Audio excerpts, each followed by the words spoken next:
The day my daughter handed my patients back to me like it was an insult, that's the day everything changed. I've been a quiet man my whole life. Not shy, not weak. Quiet.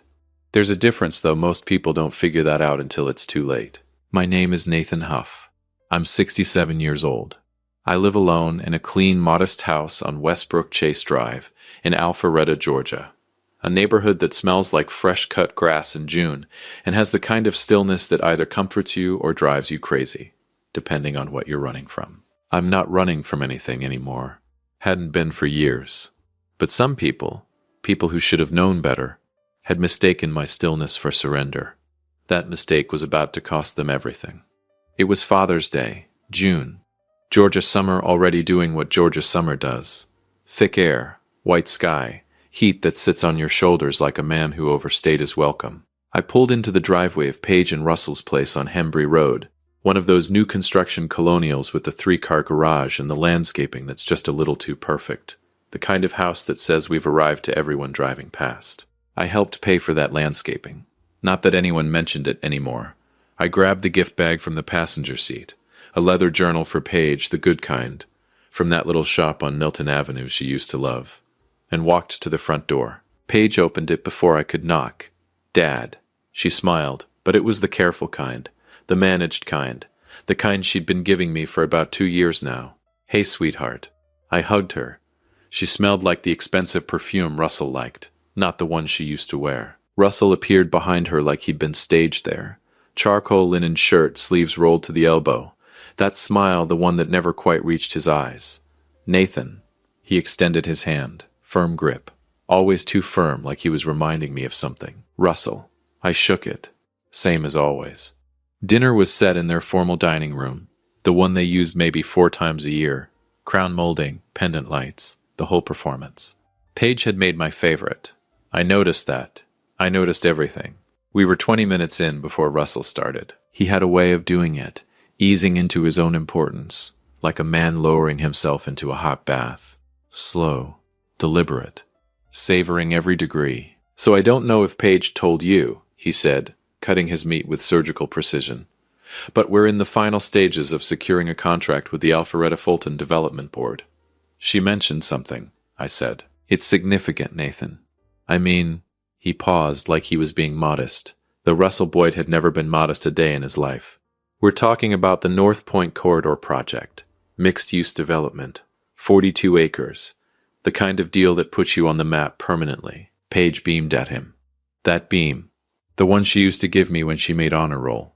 Don't go there, Nathan. That's a big contract, I said evenly. How'd you get in front of the board? Something moved behind his eyes. Quick, like a fish darting under still water. Connections, he said smoothly. You spend enough years building relationships in this industry. Doors open. Connections. I picked up my fork, took a bite. Chewed slowly. I knew exactly which door had opened, and whose name was on it. Welcome to Dad's Raw Revenge. Hit that like button. Drop a comment below letting me know where you're watching from. This story is going to take you somewhere. Here's what I hadn't told anyone yet. 3 weeks earlier, I'd gotten a call from an old colleague, Glenn Tate, a man I'd worked alongside for over 20 years in commercial property consulting before I retired. Glenn called because he'd seen my name on a project prospectus that had crossed his desk. My name, listed as a professional reference and strategic advisor for a company called Boyd Premier Development, LLC. I had never agreed to that. I had never even been asked. Glenn, being Glenn, thought I'd simply forgotten to mention it. He called to congratulate me. I thanked him, hung up, and then I sat in my kitchen on Westbrook Chase Drive for about 15 minutes, doing nothing but breathing. He used my name, without asking, without a single conversation. I had spent 34 years building a professional reputation in North Atlanta's commercial real estate consulting world. My word meant something to people on the Fulton County Development Board. It meant something to men like Glenn Tate. That reputation wasn't luck. It was decades of showing up, telling the truth, and never cutting corners. And Russell had folded it up like a napkin and stuffed it in his pocket. I didn't call him. I didn't call Paige. I made a decision quietly, the way I make all my important decisions. And I waited for Father's Day. I reached down beside my chair and pulled a folded document from my jacket pocket. Russell, I said, keeping my voice level, I need to talk to you about something. He looked at the papers. His jaw tightened, just slightly. Paige glanced between us. "What is that?" she asked. "It's a copy of the Boyd Premier Development Prospectus submitted to the Alpharetta Fulton Development Board." I unfolded it slowly, smoothed it on the table, specifically the section listing professional references and strategic advisors. I turned it so Russell could read it. My name is on page 4, paragraph 2. Silence. The kind of silence that has weight. "Dad, what—" "I never authorized this," I said, still calm, still even. "Russell never asked me, never mentioned the project. I found out because Glenn Tate called to congratulate me on something I had no idea I was a part of." Russell set down his fork. "Nathan, look, it's more complicated than—" I'm not finished. First time I'd ever said that at this table. I want my name removed from every document, every filing, every version of that prospectus submitted to the board. Today, Monday at the latest. Russell leaned back, did a slow exhale through his nose, that thing he did when he was recalibrating, buying time. Then he looked at Paige, and that's when it shifted. I watched it happen in real time, watched him make the calculation, watched him choose his weapon. "Paige," he said, his voice going soft, injured, "your father is trying to pull my name from the biggest opportunity of our lives, on Father's Day." He let that land. "I don't know what I did to make him hate our success this much, but that is not what's happening," I started. "Russell worked for 2 years on this deal," Paige said, her voice rising. 2 years, Dad, and you're going to walk in here today on Father's Day and blow it up. He used my name without permission, Paige. That's fraud. It's a reference. It is not a reference if I never gave it." She stood up. Oh, here we go. Paige had her mother's eyes when she was angry. Wide. Certain. Terrifying in the way only someone who loves you can be terrifying. "You want to do this?" Her voice was shaking. "Fine. Then here's where we are, Dad. You apologize to Russell right now. You tell him you support this family, or you are no longer welcome in this house, in this family." The room went completely still. I looked at my daughter, this woman I had driven to ballet recitals and stayed up with through fevers and cried over at her college graduation. And I saw something I hadn't let myself see before. She didn't need protecting from Russell. She was standing right next to him. Russell's smirk was small, controlled. The smirk of a man who has just watched someone fold 100 times and expects fold number 101. I stood up slowly, looked Paige in the eye. 5 words. Quiet, clear, final. Watch how fast you fall. I picked up my jacket, walked to the front door, didn't look back. They thought my silence was shame. They thought I was going home to grieve. They had no idea I was going home to make one phone call. I got home at 6:47 p.m. I know the exact time because I looked at the clock above my kitchen sink the moment I walked in. The way you do when something significant has just ended and your brain wants to timestamp it. The evening light was coming through the window at that low golden angle that makes everything in a kitchen look peaceful, whether it is or not. It was not. I set my keys on the counter, sat down at the kitchen table, didn't turn on the television, didn't call anyone. Just sat there in the quiet of my house on Westbrook Chase Drive and let the last 2 hours settle over me like dust after a collapse. 67 years old. I had raised that girl, driven her to school in the dark on winter mornings. Sat outside emergency rooms, missed sleep, missed meals, swallowed my pride on more occasions than I could count, because the alternative, losing her the way I almost lost her after the divorce, was something I couldn't stomach, and she stood across a dinner table and told me I was no longer welcome in her family. With her husband smirking behind her like he'd just won a hand of cards, I sat there for a long time, maybe 40 minutes, maybe more. And somewhere in that stillness, something that had been wound tight inside me for years just released. Not snapped, not exploded. Released. Like a man finally setting down a load he'd been carrying so long he'd forgotten it wasn't part of his body. I was done holding up the sky. I slept better that night than I had in 3 years. That part still surprises me when I think about it. Most people would have tossed and turned, replaying the dinner, rehearsing arguments, drafting the text they'd never send. Not me. I was out by 9:30 and up at 5:15, the way I always am, coffee on before the sun. Birds outside already doing their thing like nothing had happened. Because for me, nothing needed to happen yet. Sunday passed quietly. I read on the back porch, watered the garden, called my old friend Glenn Tate. Not about the prospectus, just to check in, just to confirm something about his schedule for Monday. Glenn asked if everything was all right. Everything's fine, I told him. Better than fine, actually. He laughed. Nathan Huff, you sound like a man who just made a decision. I did, I said. About 3 years too late. Monday morning, June. The Georgia heat, already climbing by 8 a.m., the kind that makes the asphalt on North Point Parkway shimmer by mid-morning. I dressed the way I used to dress when I was still working. Pressed shirt, good trousers, leather shoes. Not because I was going anywhere, but because some phone calls deserved to be made standing up straight. I had one call to make. Just one. His name was Walter Cobb, 71 years old. Chairman of the Alpharetta Fulton Development Board, and a man I had known since 1991, when we'd both served on a commercial zoning advisory panel for North Fulton County. We'd had lunch maybe twice a year for the better part of 3 decades.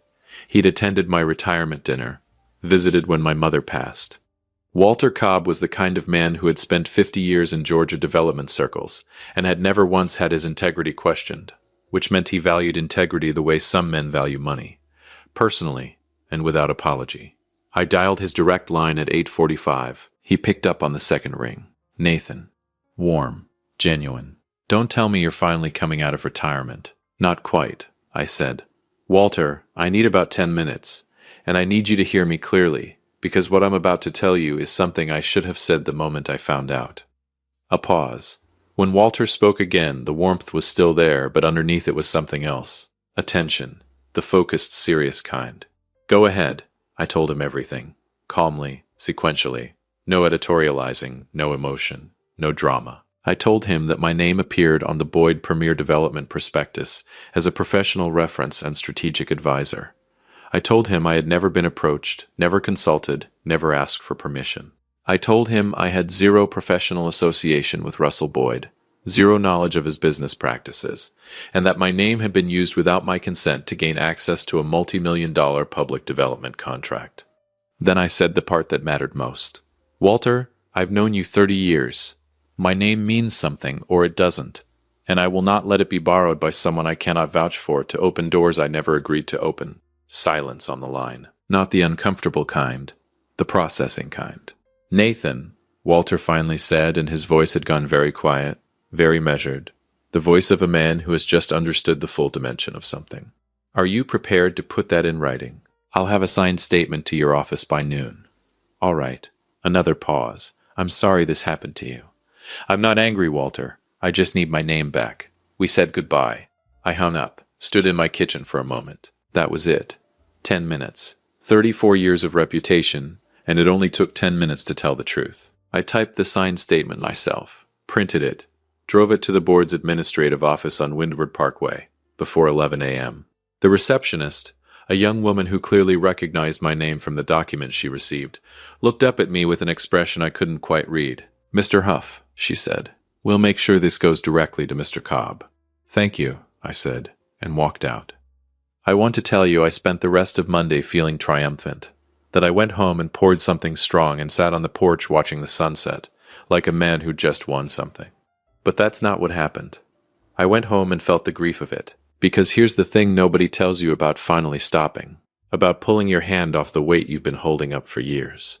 The weight doesn't just disappear, it falls, and things underneath it get crushed. And one of those things was the image I'd carried for 22 years of my daughter and me being okay, of us making it through the divorce, through her teenage years, through everything, and coming out the other side with something real between us. I sat at the kitchen table and thought about the 7-year-old girl who used to fall asleep in the car on the way back from my place, and how I'd carry her inside so she wouldn't wake up.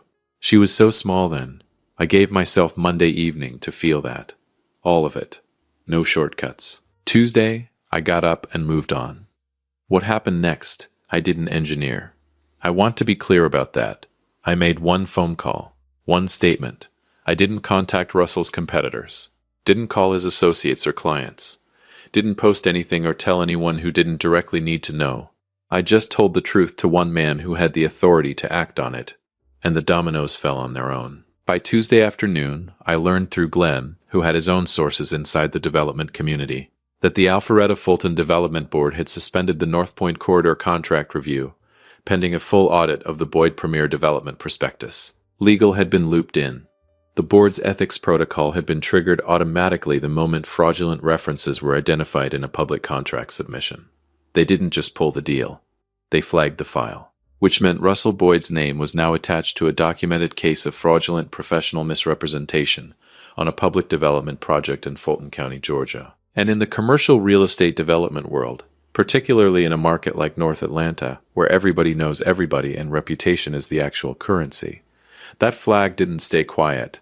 It traveled, fast, the way bad news always does in small professional circles. By Tuesday evening, 2 other firms Russell had been in preliminary conversations with had gone silent.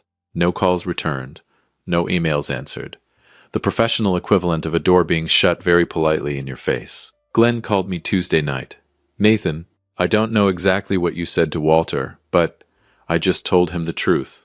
Well, Glenn exhaled slowly. The truth apparently had somewhere to be. Wednesday morning my phone started ringing. The first call came at 7:52 a.m. Russell. I looked at the screen. Let it ring. Let it go to voicemail. Not yet. He called again at 8:14, then 8:40, then sent a text that read, "Nathan, we need to talk.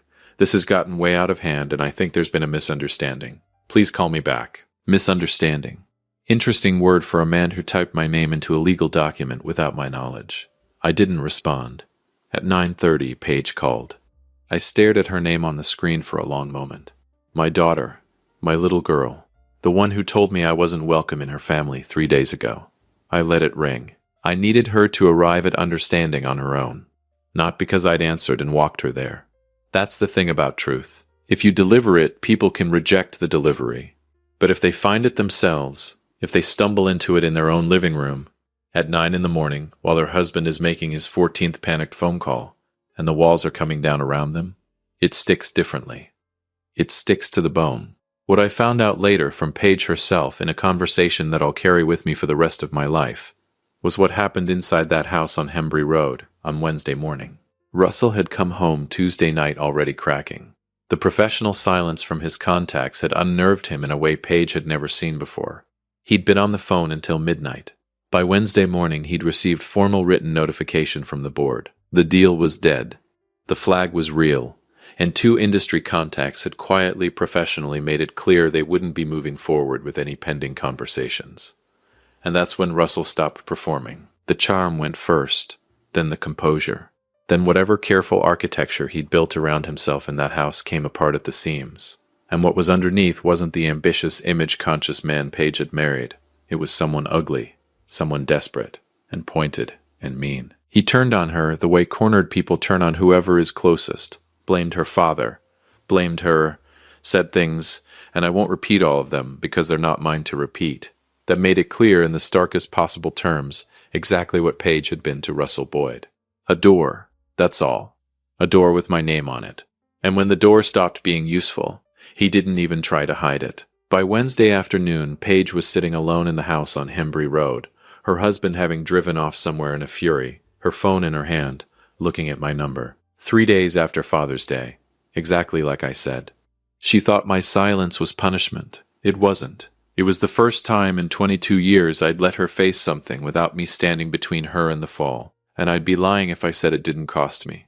If you have been listening for a while, drop your thoughts in the comments. Hit the like button while you're at it, and be sure you're subscribed. There is a specific kind of knock on your door that you feel before you hear it. Not loud, not angry, desperate. I was in the backyard when it happened. Wednesday afternoon, just past 3 o'clock. I'd been pulling weeds from the garden bed along the back fence, the kind of slow, mindless work that keeps your hands busy while your mind does what it needs to do.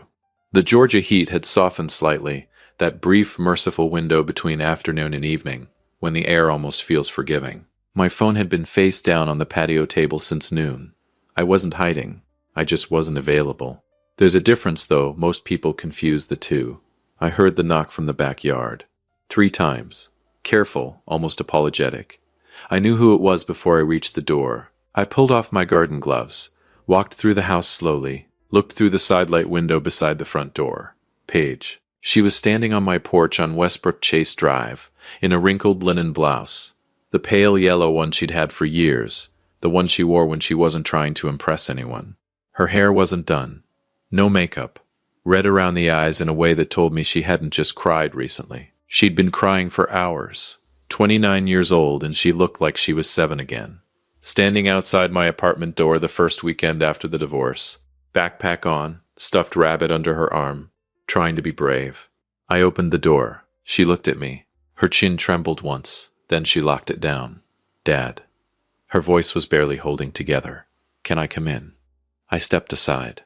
She sat at my kitchen table, the same table where I'd made the decision, where I'd sat in the stillness of Sunday evening and felt everything rearrange inside me. I put the kettle on without asking. Paige always drank tea when something was wrong. Had since she was 12. She didn't speak right away, just sat there with her hands folded on the table, staring at them like they belonged to someone else. I set the mug in front of her, sat down across from her, and waited. He's not, she started. Stopped. Russell is not who I... She pressed her lips together. I don't know how to say this. Take your time. He screamed at me, Dad. Her eyes came up, raw, unguarded. Not raised his voice, screamed. Like I was nothing. Like I was the reason everything fell apart. She laughed, but it had no humor in it. Like I was supposed to apologize because his fraud got discovered. I kept my face steady. Don't rush this. Let her land. He said... She paused and something moved across her face. Shame, I think, mixed with the particular horror of a truth arriving too late. He said the only reason he ever needed me involved was because of your name, your connections. That without your reputation attached to his pitch, the board would have never taken the meeting. She looked at me. He said it like it was my fault for not delivering you properly. The kitchen was very quiet, delivered me, like I was a package. Like 34 years of professional integrity was a tool someone could borrow without asking, and return slightly damaged. Paige, you tried to tell me. Her voice cracked on the last word. At dinner, you weren't attacking him. You were just telling the truth, and She stopped, pressed her fingers to her mouth for a moment. I gave you an ultimatum, Dad. On Father's Day, I stood in my own dining room and told you that you weren't welcome in my family anymore, and you just stood up, and... I said 5 words and left. Yeah, she exhaled shakily. Yeah, you did. She wrapped both hands around the mug, stared into it. I've been doing that to you my whole life, haven't I? She said quietly. Every time things got uncomfortable, every time I didn't want to hear something, I made you choose between the truth and losing me. And you always chose me. She looked up. And I called that love, but it wasn't fair. It was never fair. There it is, the thing I'd been waiting years to hear. Not because I needed the validation, I'd stopped needing that somewhere around age 60, but because she needed to say it, for herself. No, I said carefully, it wasn't fair. She blinked. I think she expected something softer. I love you, I continued. I have loved you every single day of your life, including Sunday, Monday, Tuesday, and today. That has never been in question. I leaned forward slightly. But I made a mistake for a long time, Paige. Every time you threatened to walk away, I folded. I thought I was protecting you. What I was actually doing was teaching you that my boundaries didn't matter. That if you pushed hard enough, I'd move. She was very still. Russell learned that lesson too, I said, probably from watching us. That landed. I saw it land. She didn't flinch away from it, which told me she'd already been sitting with some version of that thought before she knocked on my door. So what do I do? She asked. And her voice was small in a way that had nothing to do with weakness. It was the smallness of someone who has just had the architecture of their life cracked down the middle and is sitting in the rubble asking a genuine question. That's not mine to answer, I said. That's yours. My phone buzzed on the counter. We both looked at it. Russell Boyd. Paige's jaw tightened. He's been calling you all day. I know. Are you going to answer? I looked at the screen until it stopped buzzing. No. She almost smiled. Almost. 3 minutes later, a voicemail notification appeared. I didn't move to play it, but Paige looked at the phone and said very quietly, He called me 40 times between last night and this morning. The last one, he wasn't asking me anything anymore. He was just talking, telling me how much he'd sacrificed, how everyone was against him, how I owed him loyalty. She shook her head slowly. I'd heard him sell himself before. Never watched him beg. It's very different. People show you who they are, I said, when the performance gets too expensive to maintain. She looked at me across the table. My daughter, 29 years old. sitting in the same chair she used to sit in as a teenager when she'd come over for weekends, and we'd eat cereal for dinner and watch old movies because neither of us felt like trying too hard. I'm sorry, Dad.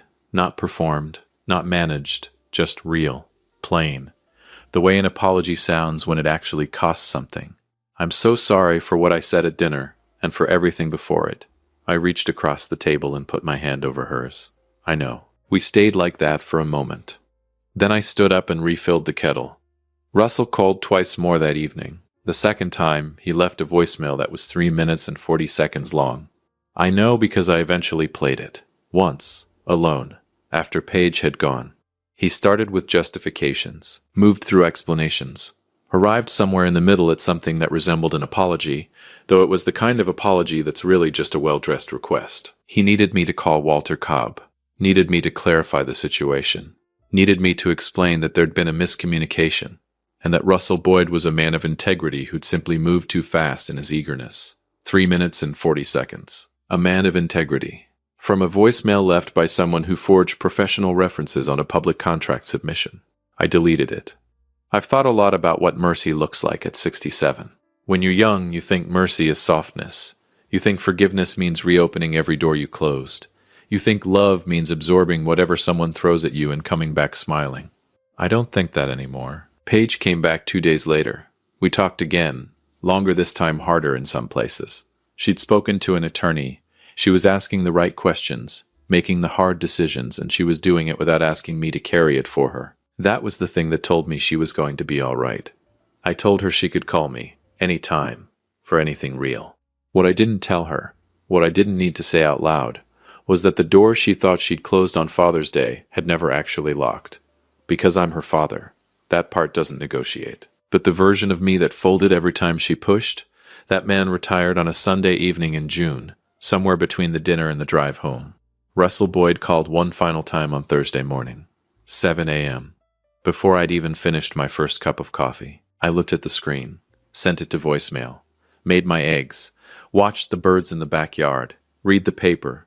Some men beg loudly, I thought, because they spent their whole lives mistaking silence for weakness. They never understand, right up until the end, that the quiet ones are the ones who knew exactly what they were holding the entire time. If you enjoyed this story, hit that like button, subscribe, and drop a comment below. Let me know where you're watching from. I will see you on the next one.